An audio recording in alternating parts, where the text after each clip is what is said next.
The sun hung low over Willow Creek Elementary, casting golden streaks across the field where the annual field day buzzed with anticipation. It was the kind of spring morning in suburban America that smelled of fresh-cut grass and ambition, where parents clutched iced lattes and unfolded lawn chairs like battle flags. For most, it was a day of cheering kids through sack races and tug-of-war. But for me, it was about one thing: my daughter, Lily. At 10 years old, she was quiet and thoughtful, but I'd seen her grow stronger each day with a fire in her. Today, she was running the anchor leg in her class's relay race, her first big moment. We'd practiced for weeks, her small hands gripping a plastic baton as she sprinted around our cul-de-sac at dawn.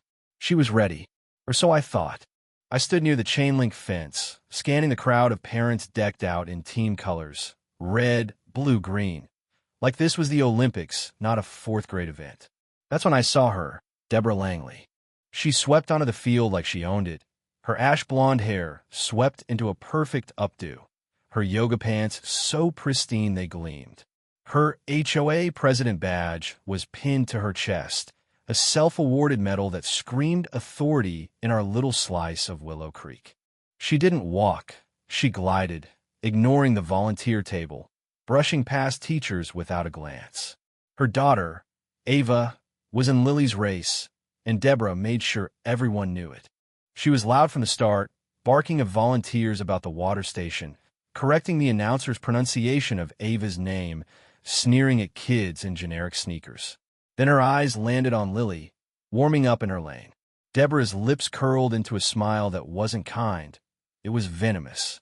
"That one's running," she said, loud enough for nearby parents to shift uncomfortably. "I thought she was here for the snacks."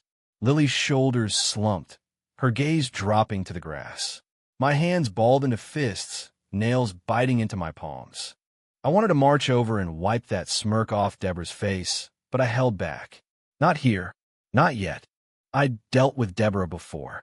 She ruled the HOA like a dictator, fining neighbors for unapproved mailbox colors, shutting down block parties if the permits weren't pristine.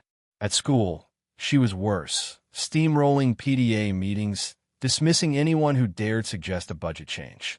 She wasn't just confident, she was cruel, the kind of woman who thrived on making others feel small. And now she'd set her sights on my daughter. The relay was minutes away.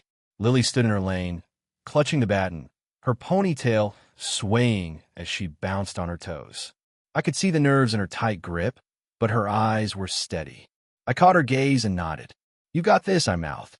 She nodded back, a flicker of determination breaking through. But Deborah wasn't done. She pulled out her phone, zoomed in on Lily, and snapped a photo. "Just getting the before shot," she said with a snort. "You know, before she eats dust." A few parents chuckled nervously, but no one called her out. A teacher nearby whispered, "Let it go," as I took a step forward. I didn't answer. I didn't need to. Deborah thought she was untouchable, but she just crossed a line she couldn't uncross. The starter's whistle pierced the air, and the race began. Lily's team held strong for the first 3 legs, passing the baton cleanly. When it reached Lily, she took off like a spark, her legs churning, her face set with focus. She wasn't just fast, she was fierce, pulling ahead of Ava, Deborah's daughter. The crowd roared, but I saw Deborah move. She didn't cheer. She didn't clap. She shoved past a volunteer, stepped over the rope barrier, and stormed onto the track. "Get back," I shouted, but my voice was lost in the chaos. Lily didn't see her. Mid-stride, Deborah grabbed Lily's ponytail and yanked. Hard. Lily's body whipped backward, her knees buckling, the baton flying. She hit the ground with a sickening thud, elbows scraping, chin smacking the track. The crowd gasped. Phones dropped. But Deborah wasn't done. She towered over my daughter, who was curled up, sobbing, and kicked her in the ribs. "Stay where you belong," she hissed. Time stopped. My heart pounded in my ears, a red haze clouding my vision. Then I moved, not walked, surged, crossing the field like a missile. Deborah turned, saw me coming, and barked, "Back off, or you'll regret it." I didn't let her finish. I tackled her to the ground, the impact jarring my bones. She shrieked, clawing at me, but I was stronger, fueled by a rage I didn't know I had. I grabbed her hair, slammed her head into the turf. Not enough to kill, just enough to stun. She gasped, flailing, her pristine outfit streaked with dirt. "You touched my daughter," I snarled, ripping her designer belt free and dragging her across the track. "Now I touch you." She screamed, but no one moved. Not the teachers, not the parents, not even her husband, standing somewhere in the crowd. They all knew this wasn't about a race anymore. This was about a reckoning. I hauled her through the dirt, her leggings tearing, her voice breaking into desperate pleas. "You're insane. I'll sue," she choked. I leaned down, my voice low and cold. "You assaulted a child. My child. You think lawsuits scare me?" She swung at me, her nails grazing my cheek. I grabbed her wrist, twisted until she yelped, and kept dragging. The crowd was silent, phones up, capturing every second. I didn't care. Let them film. Let them see what happens when you cross a mother's line. Deborah Langley's screams echoed across the Willow Creek Elementary field, but they were hollow now, stripped of the commanding edge she'd wielded minutes ago. Her ash-blonde hair was matted with dirt, her yoga pants shredded at the knees, and her HOA badge hung crooked, a mockery of the power she'd clung to. I stood over her, my breath heavy but controlled, my hands still gripping the torn remnants of her designer belt. The crowd, parents, teachers, kids, watched in stunned silence, their phones recording every second of her downfall. No one stepped in, not because they were afraid, but because they knew Deborah had earned this. I didn't let her catch her breath. I yanked her by the collar of her sweat-soaked tank top, forcing her to her knees.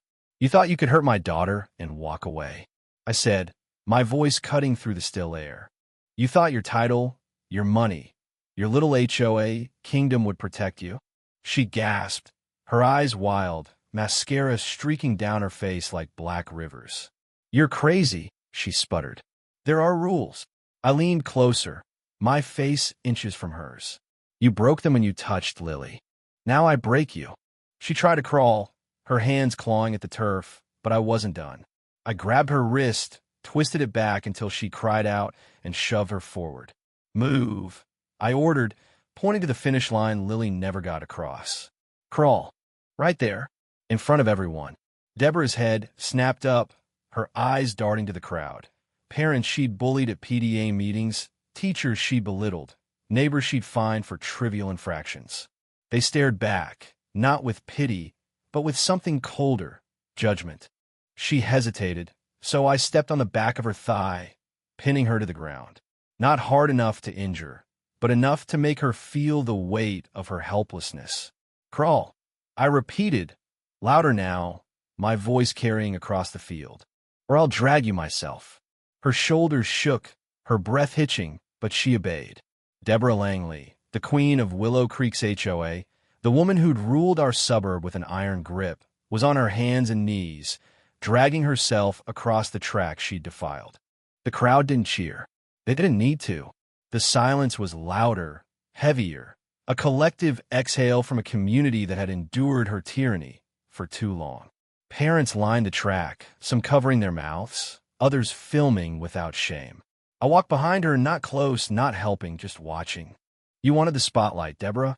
I called out. "Take it. This is your walk of fame." She didn't answer. She couldn't. Her elbows buckled, her bare foot, her sneaker lost somewhere in the dirt, dragged awkwardly behind her. I glanced at the bleachers, searching for Lily. She was there, sitting with a teacher, an ice pack pressed her ribs. Her face was pale, her eyes wide, but she wasn't crying anymore. She was watching, and that gave me strength. This wasn't just for me. It was for her, for every kid Deborah had mocked, for every parent she'd silenced. I turned back to Deborah, who was inching past the principal's tent. "Keep going," I said. "Past the teachers you humiliated, the mothers you sneered at in carpool lines, the kids you made feel small." She crawled past the lunch staff, who clapped quietly, their hands barely meeting but their message clear. Past the janitor, who smirked and held up his phone, capturing her shame. Past the school nurse, who muttered, "Karma's late, but it hits hard." Deborah's head hung lower with each step, her breaths ragged, her hands leaving streaks in the dirt. She was no longer the polished tyrant who'd strutted onto the field. She was broken, human, and utterly alone. Then I saw Ava, Deborah's daughter, standing near the bleachers. She was frozen, her arms crossed, her face blank. Deborah looked up as she crawled past, her eyes pleading for rescue, for sympathy, for anything. Ava didn't move. She didn't cry. She just turned her face away, her rejection sharper than any words. Deborah's hands clenched the track, her body sagging as if the last thread of her pride had snapped. Even her daughter had abandoned her. I stopped Deborah at the finish line, where Lily's race had been stolen. Her body collapsed, her chest heaving, her face pressed into the dirt. I crouched beside her, my voice low but clear. "You kicked a child, Deborah. You laugh while you did it. This is what happens when you think you're untouchable." I reached into her fanny pack, pulling out her HOA key card, her VIP parking pass, and the embroidered badge that had defined her. One by one, I dropped them into a nearby puddle and ground them under my boot. The crowd gasped, a ripple of murmurs spreading. Deborah whimpered, her hands clawing at the mud, but she didn't fight back. She was done. I stood, turning to the main tent where the announcer's microphone sat. I walked over, every step deliberate, and grabbed it. The speakers crackled as I flipped the switch. "Parents, teachers, students," I said, my voice booming across the field. "You just saw Deborah Langley assault a 10-year-old girl. She stepped onto this track, pulled my daughter by the hair, and kicked her while she was down. And now she's going to learn what happens when you think status shields you from consequences." The crowd was silent, every eye on me, every phone raised. I pointed at Deborah, still sprawled in the dirt. "Get on your knees," I said. She didn't move, so I repeated it, sharper, slower. "On your knees, Deborah." She obeyed, her body trembling, her face streaked with mud and tears. I dropped the mic beside her with a thud and knelt close, my voice a whisper only she could hear. "This is just the beginning." I stood again, holding up one of her designer sneakers, bright white, gold embossed, worth more than most people's weekly groceries. "This," I said, loud enough for the crowd, "is for every time you talk down to someone who had less than you." Then I shoved it into her mouth. She gagged, her eyes wide, but she didn't resist. The crowd murmured, some shocked, others nodding. I stepped back, pointing to the finish line. "Crawl there, Deborah, past every face you've ever mocked, or I'll make you." She spit out the sneaker, her face red, her body shaking. Then, slowly, she began to crawl again. The track stretched before her, a gauntlet of silent witnesses. Parents filmed, kids whispered, and teachers stood with crossed arms. Deborah's leggings were brown now, her knees bleeding slightly from the rough surface. She was no longer a queen. She was a spectacle, a cautionary tale etched in dirt and shame. As she neared the finish line, her body sagged, her arms giving out. She collapsed fully, her chest heaving like she'd run a marathon. But this wasn't a triumph. This was a ruin. I stepped in front of her, my voice cold. "That's as far as you crawl. Stand up, and you'll see what's next." She whimpered, "Please, no more." I crouched low, my eyes locked on hers. "Oh, Deborah, there's so much left." Deborah Langley lay face down in the mud, her body trembling, her breath coming in shallow, desperate gasps. The Willow Creek Elementary field was a silent arena, the air thick with the weight of what had just unfolded. Parents stood frozen, their phones still raised, capturing every second of Deborah's humiliation. Teachers exchanged glances, unsure whether to intervene or let the moment burn itself out. Kids clung to their parents, wide-eyed, sensing something bigger than a school event. And I stood above her, my heart pounding, but my resolve unbreakable. This wasn't about revenge. This was about justice, raw, public, and unrelenting. Deborah's hands clawed at the dirt, her fingers leaving streaks in the puddle where I'd crushed her HOA badge, her key card, her parking pass. Everything that had defined her power was gone, ground into the earth like her pride. She tried to sit up, her leggings torn, her face a mess of mud and mascara. "You think you've won?" she spat, her voice raw, barely audible. You think this makes you a hero? I crouched beside her, my gaze steady. I'm not a hero, Deborah. I'm the consequence you didn't see coming. She shuddered, her eyes darting to the crowd, searching for an ally, a savior. She found none. Not her husband, Mark, who I now spotted at the edge of the field, arms crossed, sunglasses perched on his head like he was watching a play he had no stake in. Not her daughter, Ava, who still stood by the bleachers, her face turned away, her silence louder than any scream. Not even the parents who'd once fawned over her at HOA meetings, hoping to curry favor. They all watched, their silence a verdict. Deborah Langley was finished. I stood, my voice carrying across the field without the microphone. You wanted power, Deborah? You wanted everyone to bow to your rules, your fines, your perfect little world? Look around. This is what power looks like when it's built on fear. I gestured to the crowd, to the faces that had once flinched at her name. It crumbles the moment someone says no. She snarled, trying to rise, but slipped back into the puddle, her hand slapping the wet track. You're nothing, she hissed. You're just nobody who thinks violence fixes everything. I stepped closer, my voice low, deliberate. You hurt my daughter. You laughed while you did it. And now your kingdom's gone. Flushed down the gutter with your crown. The crowd stirred, a ripple of murmurs spreading. Someone clapped, once, twice, then stopped, as if testing the air. Another joined, then another, until a slow, heavy applause spread through the field. It wasn't joyous. It was the sound of walls collapsing, of a tyrant's reign ending. Deborah's shoulders shook, her cries reduced to whimpers, her body limp except for the occasional twitch, like shame had rewired her. She didn't move. She couldn't. The system she'd manipulated for years, HOA rules, school politics, social hierarchies, was turning on her. From a corner of the field, Principal Edward Thompson stepped forward. His suit was rumpled, his face stern, but his posture was unyielding. He'd been silent until now, watching from the sidelines, but he moved with purpose, picking up the microphone I'd dropped earlier. The speakers crackled as he spoke. My name is Edward Thompson, principal of Willow Creek Elementary, he said, his voice steady, official. Today, in front of over 200 witnesses, Deborah Langley physically assaulted a student on school property during a sanctioned event. Deborah stirred, trying to sit up, her voice a croak. Be quiet, Thompson snapped, cutting her off. The crowd gasped. Someone laughed. He continued, his tone unwavering. Effective immediately, Deborah Langley is banned from all school grounds, functions, and parent organizations indefinitely. A police report is being filed, and video evidence will be submitted. Deborah's head dropped, her hands clenching the dirt like she could hold herself together. Thompson wasn't done. Furthermore, he said, scanning the crowd, the Willow Creek HOA board will receive a formal ethics complaint regarding Mrs. Langley's conduct, both today and throughout her tenure. This school will no longer recognize her title or authority in any capacity. He looked at her, his gaze final. You no longer speak for us.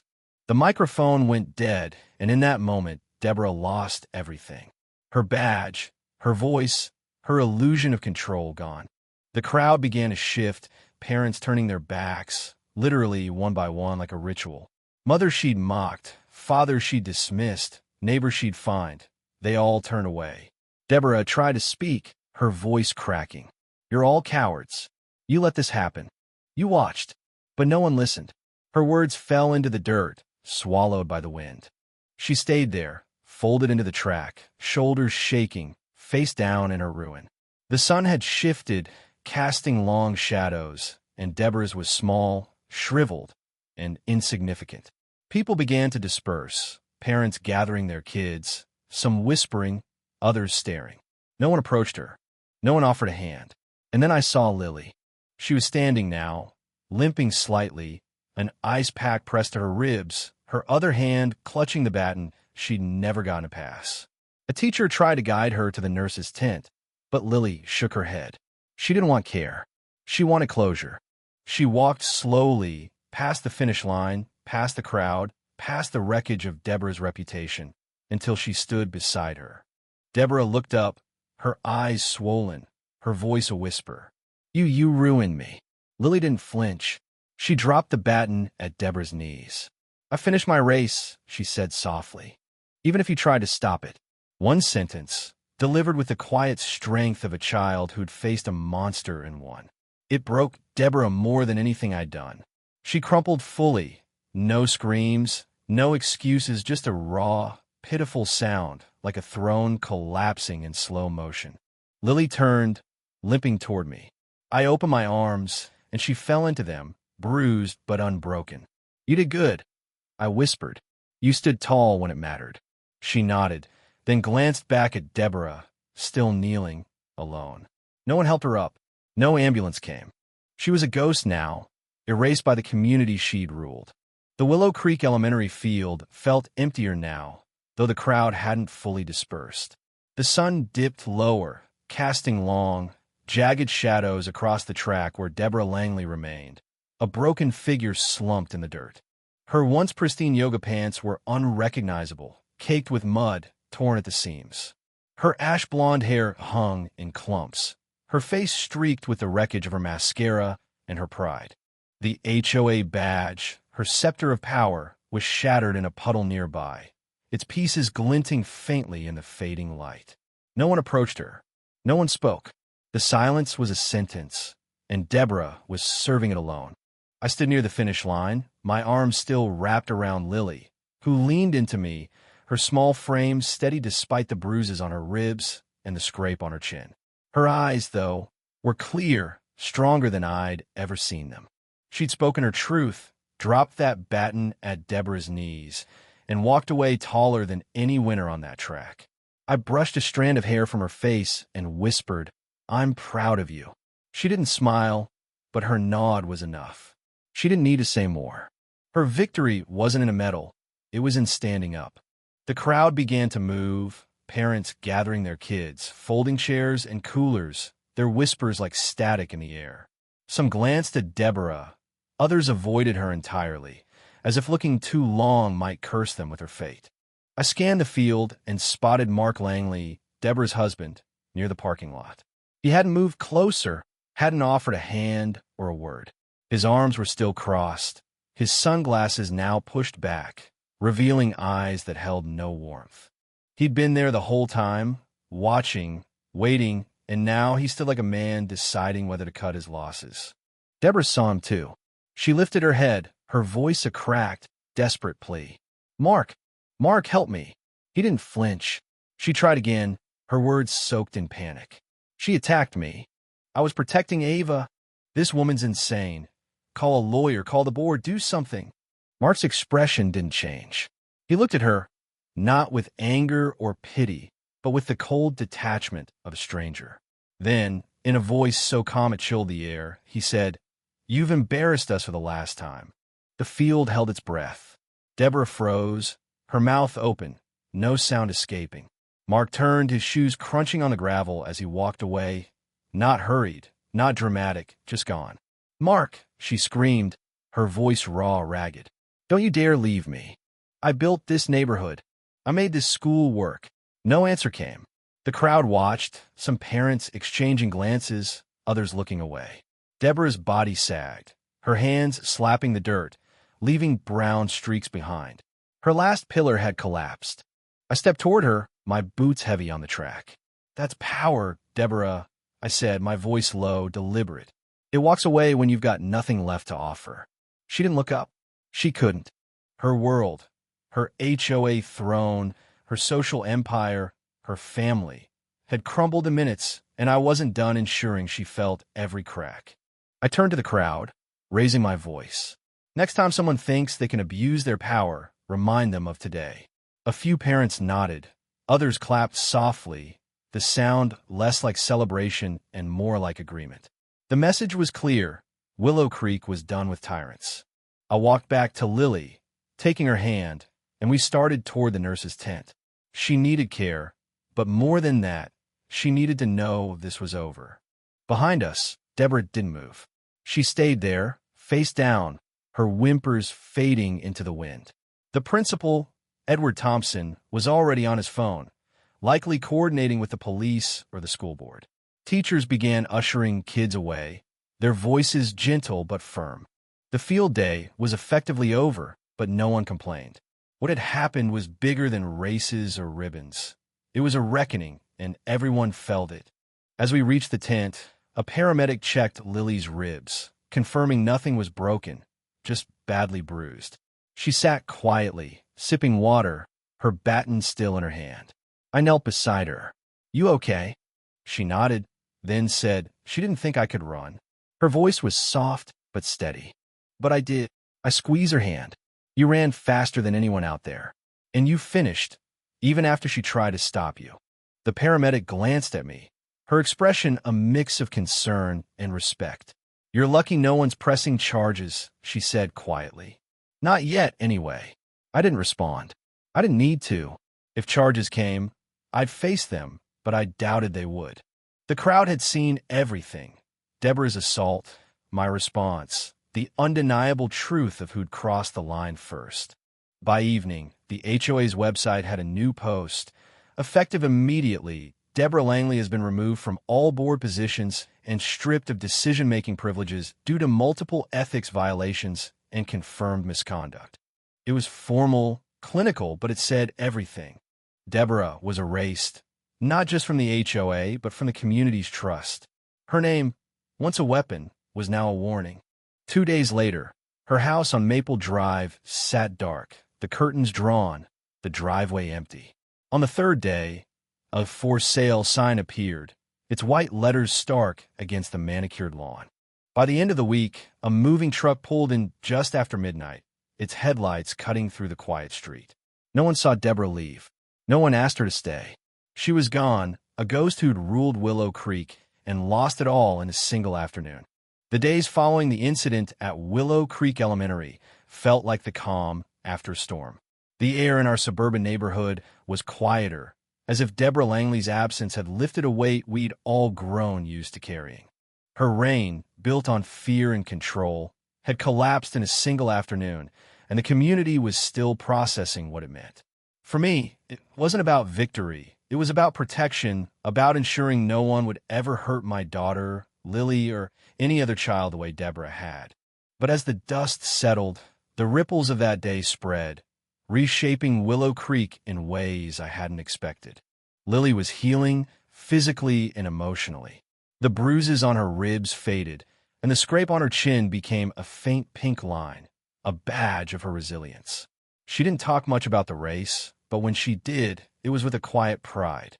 "I kept running," she'd say, her voice steady, her eyes bright. Even when she pulled me down, I'd hug her, marveling at her strength. At 10 years old, she'd faced a bully and walked away taller than ever. That was her triumph, not mine. The school buzzed with whispers in the days that followed. Parents who'd once avoided me in the carpool line now nodded in respect, some offering quiet words of support. "You did what we all wanted to," one mother said, her voice low as we stood outside the school gates. She'd been untouchable for too long. Others weren't so sure. I overheard murmurs at the grocery store, debates about whether I'd gone too far, whether dragging Deborah across the track was justice or vengeance. I didn't care what they called it. I protected my daughter, and I'd do again. The HOA board moved quickly to distance itself from Deborah. Their statement was just the beginning. A week after the incident, they held an emergency meeting open to all residents. I attended, not because I wanted a spotlight, but because I needed to see how deep the change would go. The meeting room at the community center was packed, folding chairs spilling into the hallways. The board announced new ethics guidelines, mandatory training for officers, and a review of past fines Deborah had enforced. "We failed you," the vice president admitted, her voice shaking. "We let one person hold too much power for too long." The room erupted in applause, but it wasn't celebratory. It was a release, years of frustration pouring out. Neighbors shared stories of Deborah's overreach, fines for minor infractions, threats to silence dissent, favoritism toward her allies. One man, a retiree with a trembling voice, recounted how she tried to force him to repaint his house because the shade of blue clashed with the neighborhood aesthetic. The crowd groaned, some laughing, others shaking their heads. Deborah's kingdom had been vast, but it was built on sand, and the tide had come in. At school, Principal Edward Thompson took further steps. He organized a community forum to address bullying, not just among kids, but within the parent community. What happened on that field was a wake-up call, he said, standing at a podium in the gymnasium. We can't let power, whether it's a title, money, or influence, excuse harm. He announced counseling for students who'd witnessed the incident, including Lily and Ava, Deborah's daughter, who'd been quietly enrolled in a neighboring school district. No one knew where the Langleys had gone, but rumors swirled. A condo in the city, a relative's house out of state. It didn't matter. They were gone, and Willow Creek was moving on. For me, the aftermath brought unexpected changes. The PTA, in a surprising move, offered me the role of vice chair. I accepted, not for the title, but because I wanted to ensure the school was a place where kids like Lily could thrive without fear. At my first meeting, I proposed a mentorship program for students, pairing older kids with younger ones to build confidence. It passed unanimously, and I saw nods of approval from parents who'd once kept their distance. I wasn't a hero, but I was no longer invisible. Lily, too, found her place. She joined the track team, not as a star runner, but as a steady presence, encouraging her teammates with the same quiet strength she'd shown on that field. At the next school event, a spring carnival, she volunteered at the face-painting booth, laughing as she drew stars on younger kids' cheeks. I watched from a distance, my heart full. She wasn't just my daughter. She was a force, proof that even the smallest voices could echo when they spoke the truth. The memory of Deborah lingered, though, not as a person, but as a lesson. Her name became shorthand in Willow Creek, a cautionary tale whispered at barbecues and book clubs. Don't pull a Deborah, someone would say, half joking, when a neighbor got too pushy about mailbox regulations. Her house sold quickly, bought by a young family who painted the shutters a cheerful yellow, erasing the last traces of her sterile perfection. The for sale sign came down, and with it, the final chapter of her story closed. But the real closure came months later at the next field day. The field was alive again, kids racing, parents cheering, the air free of the tension Deborah had once brought. Lily ran in the relay, not as the anchor this time, but as part of a team that crossed the finish line together, their laughter louder than the whistle. I stood by the fence, a folding chair under my arm, and felt something I hadn't in years, peace. Not because I'd won, but because Lily had. Because Willow Creek had. Justice, I realized, wasn't always about courts or badges. Sometimes it wore a t-shirt and sneakers, carried a plastic baton, and showed up to cheer a kid on. It was the moment you stepped up when no one else would, when you said, "Not my child, not today." Deborah had thought her power was permanent, her status a shield. But consequences don't care about titles. They come when someone pushes back, and when they do, they hit hard. I never heard from Deborah again. No lawsuit came, no police knocked on my door. The videos from that day circulated online for a while, shared on local forums, debated in parenting groups. Some called me a vigilante, others a protector. I didn't read the comments. I didn't need to. My daughter was safe, her spirit intact, and our community was stronger for it. That was enough. As I reflect on that day, I think about the line every parent faces, the one that sneaks up when you realize no one else will step in. Not the teachers, frozen by protocol.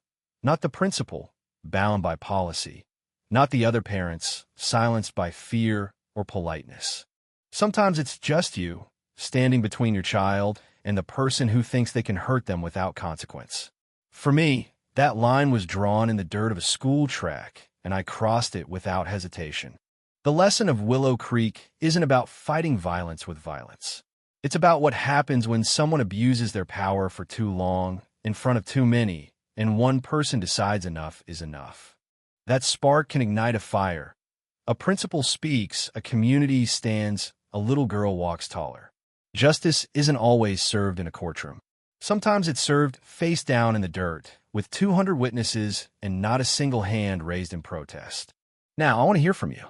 If you've read this far, you've felt the weight of this story, the rage, the triumph, the questions it raises. Would you have done what I did?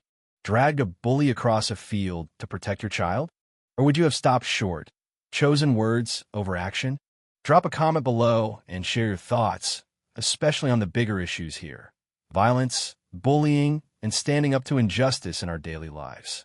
Tell me your stand, your story. What would you do for your kid, your family, your community? Let's keep this conversation going, because stories like this don't end. They echo, and your voice matters.